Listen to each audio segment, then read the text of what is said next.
Welcome back to the Mile 40 podcast. We are about to kick off season 4, and this episode just has me so excited. I cannot wait for you all to listen to this story and to kind of understand and uncover the roots behind this person. I am so excited to say that I have Max Siegelman with me today. Max is the founder of Siegelman Stable, an emerging premier fashion brand. He has worked with Kanye West, Virgil Abloh, LL Cool J, Brandon Marshall, and more, while also expanding his reach with brand collaborations, including multiple NBA teams, Puma, Hypebeast, Lexus, and beyond. If there's one thing that these three people have in common, Kendall Jenner, Justin Bieber, Dwayne Wade, it's that they've worn the Siegelman Stable brand. Max, welcome to the show. Appreciate you having me on. Thank you. That's a big build-up, so I hope I live up to those that intro. I have no doubt, man. I know that there are several people listening to this show right now that have been watching you build this brand over the last couple of years and just thinking to themselves, where did this come from? And, how did it turn into what it has turned into? So I'm going to pass it on to you really quick and just ask really quick about, a little bit of background on yourself and your family. This is obviously a family-owned institution. So let's start there. Yeah, no, I appreciate it. And I always say we're just warming up because I actually really believe we're literally just warming up. Siegelman Stable in essence is an actual racehorse stable. My dad started his own racing stable in the 80s, hence the side hit on the hat, 1982. So existed before I existed. I had nothing really to do with the horse racing side of things my entire life. And then fast forward to the pandemic, and it put me in a position to have a little bit more time and not traveling with clients and working as much. Or I should say working on the road as much. I was definitely working as much, but you find yourself with a little bit more time. And I had always wanted to have some more pieces other than the two that I had that had the Siegelman Stable logo and name on it. I had like an OG hat and an OG jacket that my dad had made in like the 80s, but nothing like since I was born literally was made. So decided to kind of just take the existing brand and never intended to sell it or anything. It was just making it for family and friends, giving it to them or selling it for whatever it cost me. And was hitting off on my own Instagram about like, hey, where can I buy this? What's the website? Can I go somewhere and get it? And then decided to just sell those 6 SKUs, 3 hats, 3 sweatshirts, and set up a Shopify. I had no clue what I was doing. Didn't really have a fashion background, maybe worked with like a few designers and a few creative directors, but never like for myself or never studied it or anything. Shopify, like no clue what I'm doing, setting up a Shopify, plugging in a few items, putting a price to it. And then once I started doing that a few times over, really started to put a little bit of strategy and thought together and how we could get it out there. What are we making? What are we doing? What am I doing? And 2 years later, a little bit over 2 years later, it's kind of accelerated very fast and been an amazing learning process and business creation that has put us in a really good position in how we want to move forward with the brand. That's amazing. What was your professional background? I did creative and social and marketing for different hip hop artists and athletes. Also head up cultural relevance for one of the biggest at-home media agencies. So kind of a little all over the place. The first company I started when I was a senior in high school with my best friend's older brother, it was a social aggregation app. We were lucky enough to partner with LL Cool J and have him as a co-founder and investor. So that was kind of my entree into like the entertainment space and started to really create some amazing relationships in that world, which I think 10 years or 8 years later kind of helped parlay a lot of outreach and brand acknowledgement when launching and getting Siegelman Stable off the ground. That's awesome. And, with regards to the brand, was that a vision? Was that something that you had kind of maybe toyed with leading up to the pandemic that maybe you were putting kind of on the back burner? Or was it really just kind of a lot of creative thought that just kind of came into play given the time that you had then? Yeah, it was never a thought until the pandemic. I started like drawing and like painting on sneakers for just like fun, like hanging out in my studio apartment by myself, like every night, right? Like there's only so many times you can like FaceTime your family and friends and like go on walks, and like how many push-ups and sit-ups can you do in your studio apartment in a pandemic that you like thought in the beginning was going to end soon, but then like continued to move on and on and on and on. So like started like paint sneakers, and I think literally one day I was like painting a sneaker. I was like, I'm gonna do a Siegelman Stable like themed sneaker. And I like posted it. I had like 2 people hit me up like, hey, can you paint sneakers? I'll pay you whatever. I was like, I don't know what's going on. And then it kind of like triggered the idea of like starting to like remake the hat and the jacket, and how do we make it a sweatshirt. And it was just like, it really did happen out of nowhere and just out of having like too much time on my hands during the pandemic in the beginning. That's absolutely wild. And, when you think about how it started and where you are right now, it requires a ridiculous amount of discipline and strategy to build what you've built from the ground up, essentially. And, not a lot of people could have done what you did in that short period of time. Where do you think you derived that the mindset or the mechanics really to kind of build a brand that quick? I know you're an athlete. I know that's how we've met with regards to our background, whether it was through the New York City Marathon or through Tone House. But that discipline, where'd that come from? And, in the process. Yeah, I think it's a mix of things. I think it's like a little bit of a perfect storm. And I think like obviously the athlete mentality, and like, I think that was like a huge factor, just like in the pandemic, right? Just like having that set schedule. Like if you're getting up still in the morning before you went to an office, now you're in a pandemic. Do you have to get up that early? You don't have to go to an office. You're working from home. And I pretty much kept that schedule for like the first year of the pandemic. Like I got up early. I went for a run outside. I like bought dumbbells like everyone else did, and like was working out in my apartment. And then it was like, you get to work, and then it's like the workday never really ends. Like maybe like your main full-time job ends at a certain time, and then you move on to like what you really want to do, or additional things you want to do. And I think that helped me from like from the perspective of just having the cadence and that work ethic. And then I think when you're starting a brand, it's like, it's really funny. I think we're in such a content creator economy that like, if you have a following, you can create a brand. I didn't have a following. I just had a really interesting brand story that I felt like was untold, and I could tell it strategically and in a cool way that relates to interests of mine, whether that's streetwear, athletes, hip hop music, just like pop culture in general. And the coolest part of it is like, I'm telling a story that I know like the back of my hand because it's my dad. So it was really, again, like a perfect storm of like taking this story, not diverting in any which way from the real brand story of a racing stable and equine therapy and all of that stuff, but to a totally new audience that has never really seen or heard it. Which obviously there's challenges and like a lot of breakthrough that you need to do to even do that, right? And then taking bits and pieces that you see from other brands that have been super successful, like a Supreme or an Eric Emanuel, and how do they look and feel on social? How do they do their drops? How do they create their community? Like there's so many different things to look at. And I think like if you pick your favorite pieces of all of those and try and plug them into the best way possible for your brand story and items, I think then that could potentially work, right? But I'm not saying that would work for everything. But I think we've been blessed in a really good position to give it a really good run to make it really work.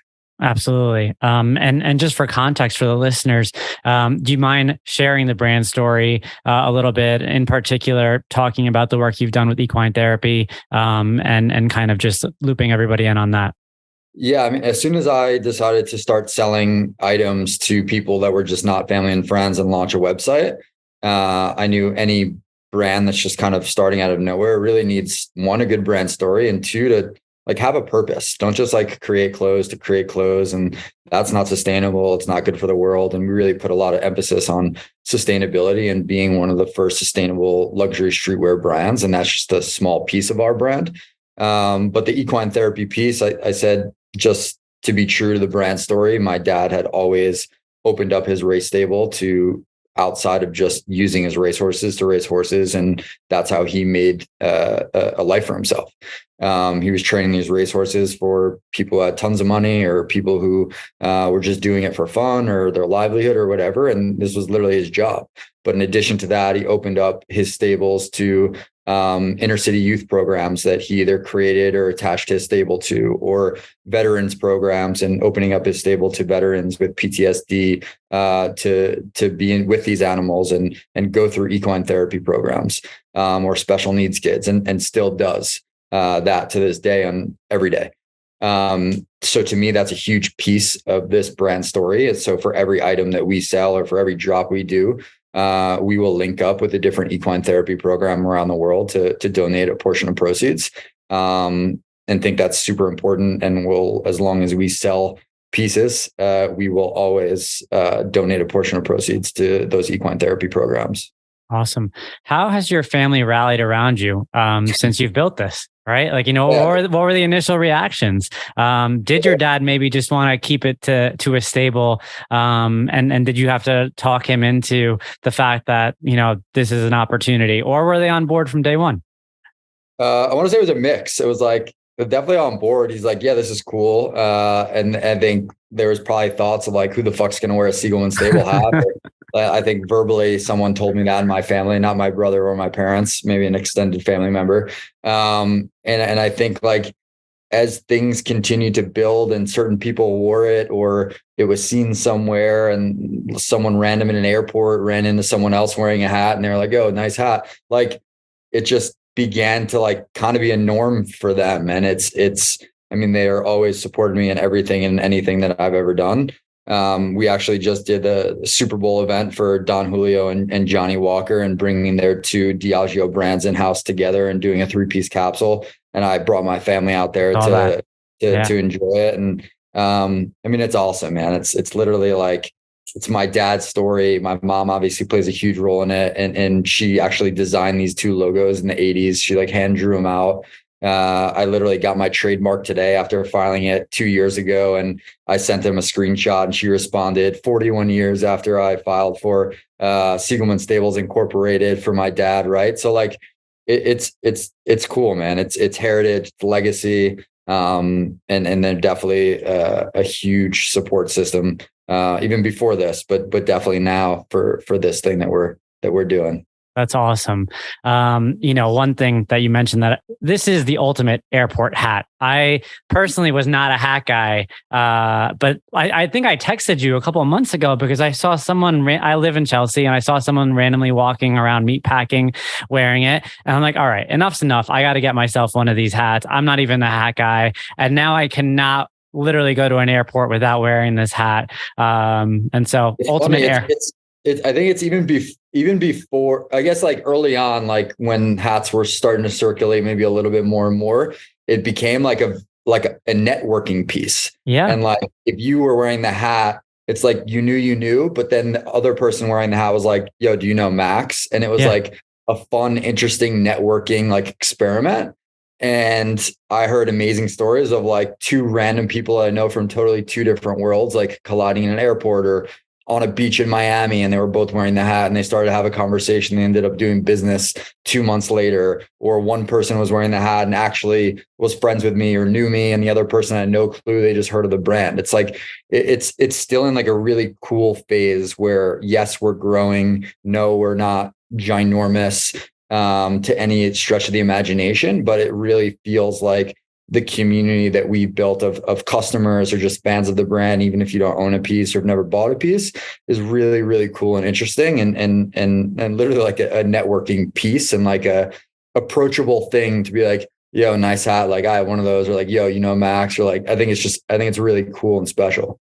Absolutely. I mean, I actually recently had one of those encounters. I was in Aspen a couple of weeks ago with a couple of buddies, and I was wearing the hat, and same thing. Someone was like, oh, like you're wearing a Siegelman hat. Like, do you know Max? And I'm like, yes, I know Max. And it kind of crazy because it is such a, you see the names, like I said, a Kendall Jenner, a Justin Bieber, a Dwayne Wade wearing the hat, but then you see the non-A-list celebrities wearing the hats, and it's like there's this connection that brings everybody together. And I mean, aside from all that, the quality is top notch. So let's talk a little bit about that. When you decided to go down this route, and make the products, what was behind the decision of making this like, like the best quality and not just like selling like your average hat? Like where was the mindset there? This is a premium product.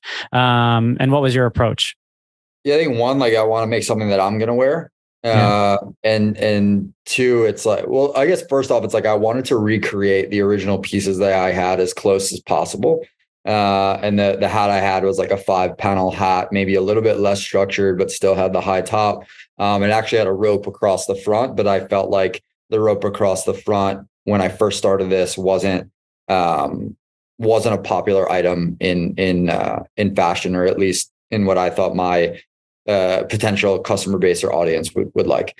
But again, like you want to make something that you're going to wear, right? So if it's good enough for you, then hopefully others will buy it. I think it's also super interesting when you're fully an e-com brand, or especially just starting in an e-com brand. It's like no one can touch and feel it. So your best marketing is word of mouth. So if someone gets the hat and they have nothing good to say about it, it's your worst marketing.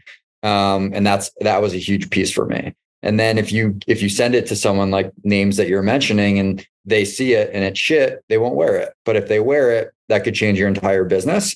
And you now, they don't have, the customer doesn't have to be there and actually touch and feel it. They trust that person because of their high profile name. So I think all of those things definitely played a role in it. Again, I literally didn't know what I was doing when I first started this. I didn't really have a fashion background in any which way. It's been a huge education for me. And there are things that I probably would have changed now looking back at it. And well, it's hard to say that because I think things are going very well in the way it started. But obviously certain things you change from a sustainability side, from whatever it is. But we've put a lot of effort and time into trying to get those things lined up exactly how we want to. Got it. Just for the sake of keeping the podcast on brand, I want to ask you, if there are any particular challenges along the way that stood out, from inception, and as you were learning along the way, were there any points along the way where you perhaps, hit a roadblock or, a moment of like, I don't know if this is going to work out? Totally. Every day, I think there's another roadblock or bump, and I think it's a lot of mindset and trying to get through that. I think like as much as this is probably like the best time of my life and like the most stuff great going, I probably had some of the darkest weeks or moments or days as well.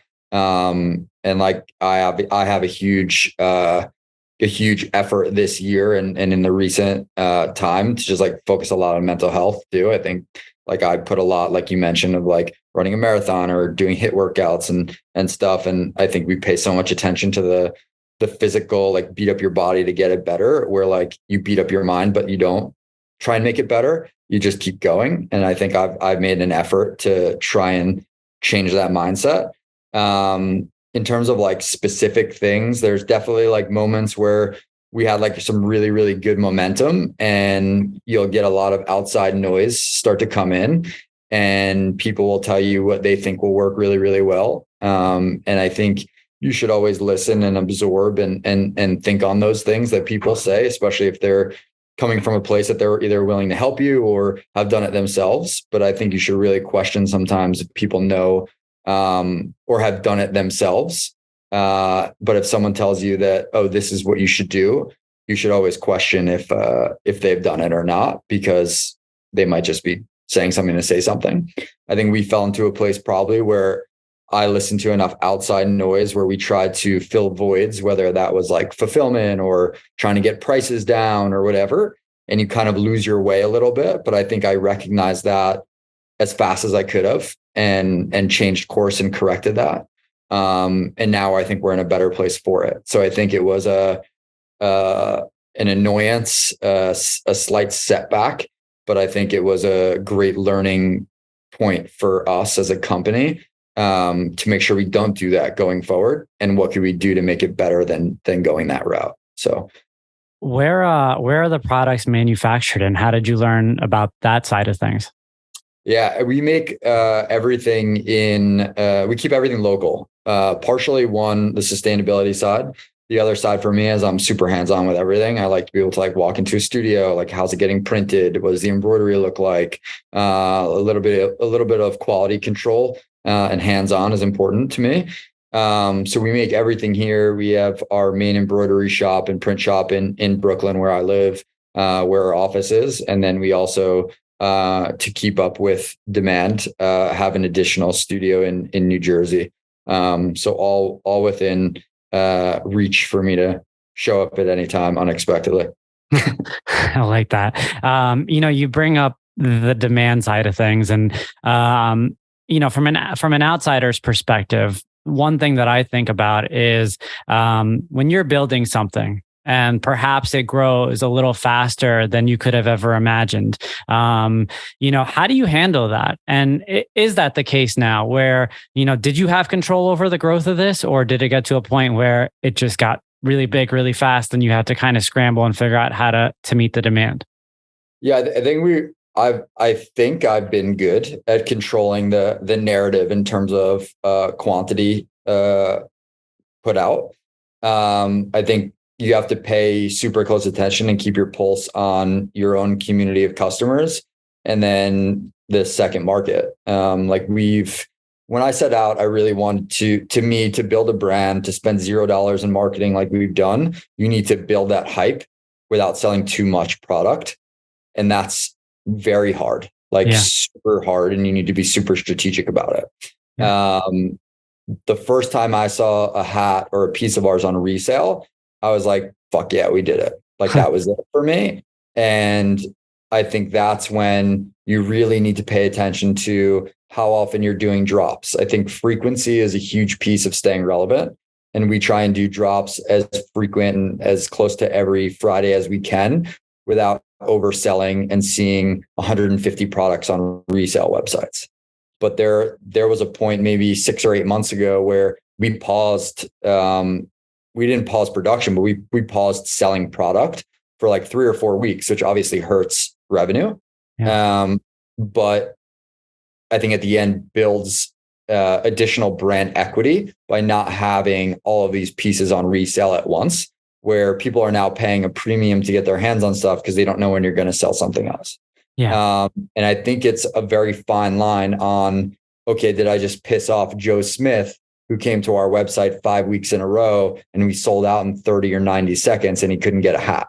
Yeah. And that sucks. And that customer might be lost forever. So how do you walk that line of, I want John Smith to get that hat on week 6, but I don't want that guy who got 3 hats the last 3 weeks to get this hat, even though he doesn't want that color because he wants to sell it for $200 or $300 on a second market website.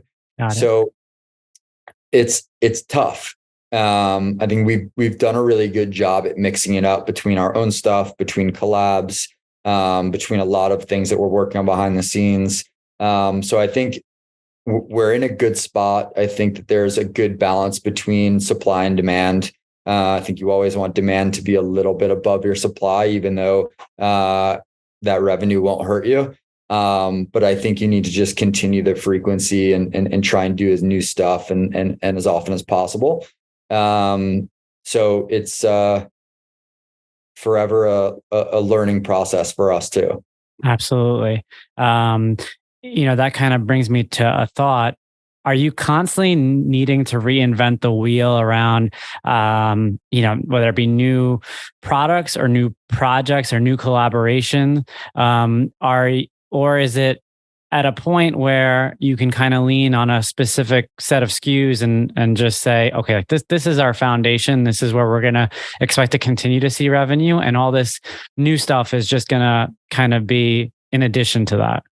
Yeah, I think it's a really good question. I think like we're in the place where like if you say Siegelman Stable to someone and they either know us or never heard of us or they're like, oh yeah, I've seen that, they're always going to say the hat. Right. Yeah. And I think that's great. It's our best product. It might be our best product forever. Right. It might be our best product in 5 years, in 10 years, in 30 years, whatever happens with this brand. And I think I'm okay with that. Right. As long as we continue to sell it. But I don't think you need to reinvent the wheel in terms of, in terms of like collaborations. So I'll give you the example, like collaborations for me is an amazing thing to do to help grow our brand, align with another brand, and be able to tell the brand story in a cool, different way and to a new audience. And for me, that's why I think collaborations has been a huge brand growth builder for us. And we'll continue to do that. And we're also putting a lot of eggs in our basket for our own cut and sew and new products. So last week was the first time we ever sold dad hats that sold out just as fast as our 5-panel traditional hats. And I think that's a really good test for us to see and to appeal to a different audience. I think I've heard a lot is like, oh, I can't wear the 5-panel trucker because it's too high, or my head's too small, or my head's too big, like whatever the reason is. So I think if you can offer and figure out what your quantities look like for different products to hit a different audience, it's only going to put you in a favorable position to gain customers and to grow your community. So I think that's a big piece for us, is filling in the blank with different products, really paying attention and understanding what our customers want and who our customers are. I think whenever you release a new product, you always question, it's like, is this who my customer is? Like, am I making this because I want to make it, or am I making this because my customers, I think, will really want this and this is what they want? And I think that's a really tough thing to do when you have just a small community. But as you continue to build, I think you can open up your artillery to some other new, cool, and fun products. And just from behind the scenes stuff, like we're working on so many cool products that like I can't wait to start putting out there. So I love it. That's awesome. Let's talk a little bit about some of the partnerships that you've built. And we've alluded to a lot of the names that have worn Siegelman Stable. How much of that was your thinking? How much of that came organically? One thing really I didn't even mention earlier, Aaron Judge wearing the hat, in the postseason, before, while everyone was waiting to see what he was going to do with his contract. What was that like? And I remember you mentioned on the radio, they were butchering your name, right? Yeah. Aaron has been the most organic supporter you could ever have. Someone from his team reached out, was like, hey, Aaron and his wife really want some pieces. They were on your site, couldn't get anything. And I was like, well, we changed that. And he's been a big supporter since we made that connection. So super organic. All of the collaborations that we've done and partnerships that we've had have all come through organic. Like it's crazy, right? Like it's crazy to think that they've all come organic. Yeah. But I can tell you stories of like how each one of those evolved and has felt so right and why we did them. So I think like that's kind of the mindset going forward too with the brand, is like all of the things that we have coming up and all the collaborations and projects we have coming up have all been organic and like have been either relationships that I've been able to build through Siegelman Stable now, or were prior to this, or have just happened in a really fluid way. Was there ever a point in your previous career where you were maybe uncertain around, what your trajectory was going to be? Or were you happy before this all went down? I was definitely happy, but that's a tough question. Actually, let me think before I answer that. I was definitely happy, right? Like I had a lot of like creative freedom in my work, in my jobs, and everything that I was doing. I put a lot of, I guess, 8 years post college of time, effort, and focus into building relationships and not caring about money. And when I say not caring about money, it's not fully true. It's like, I think I had a tough time figuring out how to monetize either those relationships or things that I introduced people for or made introductions. I think it's a really tough place to be at a 20-something-year-old and trying to figure that out. And I think someone gave me the example once, is like the person who introduced the two founders of Google together, who launched Google, made a really good living for himself or themselves. And I think that was probably a really tough thing for me to continue to try and figure out. And I like still have trouble doing that. Like if you're going to introduce someone or bring two people to the table because you think that they could do something or have an opportunity, like it's tough to just ask someone for like an intro fee or anything like that. I think I was pretty happy though. I think like you don't know what you don't know. I didn't know that this was going to happen. I didn't know that I was going to start a brand in a pandemic and it was going to go in a really good trajectory. And like I said, I think we're still warming up. I don't think we're even close to where this can go. But I think we're on a really, really good path to where it can. Yeah, no, I mean, to your point, brokering relationships is one of the hardest things to monetize and to, to authentically pursue. It's a difficult practice. I did a lot of work for free. Like I did I'm right there with you for big name people for free. I made a lot of introductions for free, never wanted anything in return. Maybe sometimes I did and just didn't have the confidence to ask because I was too young and I didn't know. And I think some of those though come back in different ways than you think when you're in those moments. And like I said, I think like now that I have something of my own, you can ask maybe for some favors or you can remind them of things that you've done. And majority of the time, those people will be happy to do it. And if they're not, then they're not, and you move on. There's plenty of ways to help yourself is the best thing you can do. You're absolutely right. I mean, you've built up the goodwill, and that's what it comes down to now that you're, in the position that you're in. Would you say that, you're living your best life right now? I'm living the best life that I possibly can right now. I think I'm in a really good space. I think I have a lot of really cool opportunities on the table that I probably didn't have before I started this. But I don't take them for granted. I definitely want to help as many other people as I possibly can while I'm doing this.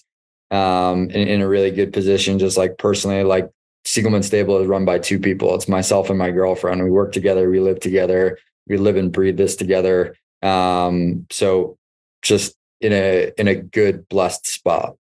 That's awesome. I want to make sure that I leave the listeners behind with some guidance here. There's a lot of people out there who want to do something similar to what you're doing right now. You took a leap in the midst of the pandemic, like a lot of other people in this situation, myself included. You don't know what you're doing and you just kind of figure it out along the way. I don't necessarily want to be so general, but is there anything in particular that you want to make sure someone takes away from, your story, or that you want them to know now that they heard this episode and then they see your product out there, or they see someone wearing the hat that they associate with you and the journey? Yeah, I mean, I think the biggest thing is like, you never know what's ahead for you. Like, you don't know what you're going to be doing, where you're going to be in 2, 5, 10 years. So just make sure that you nurture the relationships along the way, whether you're going to get a coffee for someone or whether someone's asking for a favor or an introduction. Like, just be humble and go do it. Like, leave your ego behind and just go do it. Cause you don't know when, you can go to them and ask them for something, or what position you'll be in the next few years that may be ahead of them or behind them. And I think that's super important to think about. I think a little bit long-term than short-term. And I would think question everything is probably my other one, is like absorb and listen to what everyone has to say and their opinions and their advice or what they've gone through. But just question everything and do what you think is right for your thing. Like, gut instinct to me is a lot. So I think if you're trying to pave a new path and do something different, no one's probably ever done it the way that you're going to do it. So just be confident in that way if that's your gut feeling. Beautifully said. From the mouth of a legend. Max, thank you so much.